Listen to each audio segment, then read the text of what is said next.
राम देवता होकर भी शिकार क्यों करते थे? एक जीवन कथा। त्रेता युग का समय था। अयोध्या नगरी में राजा दशरथ के घर एक ऐसे बालक ने जन्म लिया जो केवल एक राजा का पुत्र नहीं था, बल्कि धर्म की मर्यादा को जीवित करने वाला अवतार था। उनका नाम था राम। वे विष्णु के अवतार थे, परंतु उन्होंने स्वयं को कभी देवता की तरह नहीं, बल्कि एक सामान्य मनुष्य की तरह प्रस्तुत किया। यही उनकी सबसे बड़ी विशेषता थी। राम बचपन से ही शस्त्र विद्या, नीति, वेद और धर्म में निपुण थे। गुरु वशिष्ठ और विश्वामित्र ने उन्हें शिक्षा दी।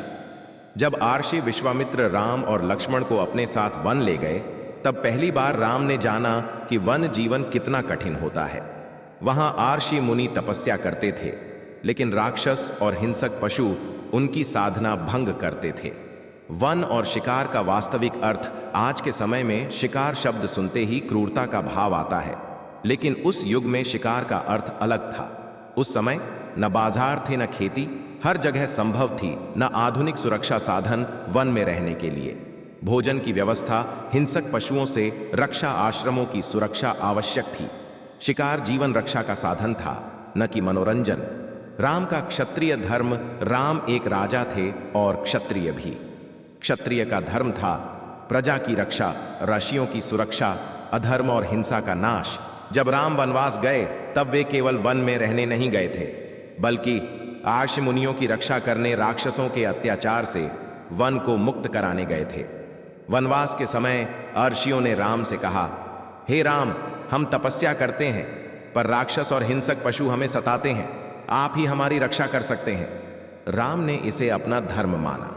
राम का शिकार करुणा के साथ। राम कभी भूख से अधिक शिकार नहीं करते थे, निरर्थक हिंसा नहीं करते थे, घायल प्राणी को व्यर्थ पीड़ा नहीं देते थे। उनका शिकार आवश्यकता के लिए होता था, संतुलन के लिए होता था, रक्षा के लिए होता था। वाल्मीकि रामायण में उल्लेख है कि राम वन में रहते हुए मुनियों के आश्रमों की रक्षा करते, राक्षसों का वध करते और आवश्यकता अनुसार ही शिकार करते थे। वे स्वयं कहते हैं, धर्म के बिना जीवन व्यर्थ है और करुणा के बिना धर्म अधूरा है। देव होकर मनुष्य बनना राम यदि चाहते तो दिव्य शक्ति से सब कुछ कर सकते थे, बिना शस्त्र उठाए सब समाप्त कर सकते थे, लेकिन उन्होंने ऐसा नहीं किया। क्यों? क्योंकि राम का उद्देश्य था मनुष्य को मनुष्य बनकर धर्म सिखाना, यह दिखाना कि कठिन परिस्थितियों में भी मर्यादा कैसे निभाई जाती है। उनका जीवन एक जीवंत उदाहरण था। राम राज्य की नींव वनवास, संघर्ष, शिकार, युद्ध, यह सब राम के जीवन के चरण थे।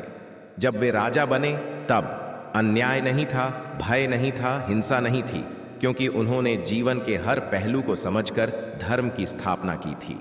निष्कर्ष, भगवान राम ने शिकार शौक के लिए नहीं, क्रूरता के लिए नहीं, अहंकार के लिए नहीं, बल्कि कर्तव्य के लिए, जीवन रक्षा के लिए, धर्म की स्थापना के लिए किया। इसीलिए वे केवल देवता नहीं, बल्कि मर्यादा पुरुषोत्तम कहलाए।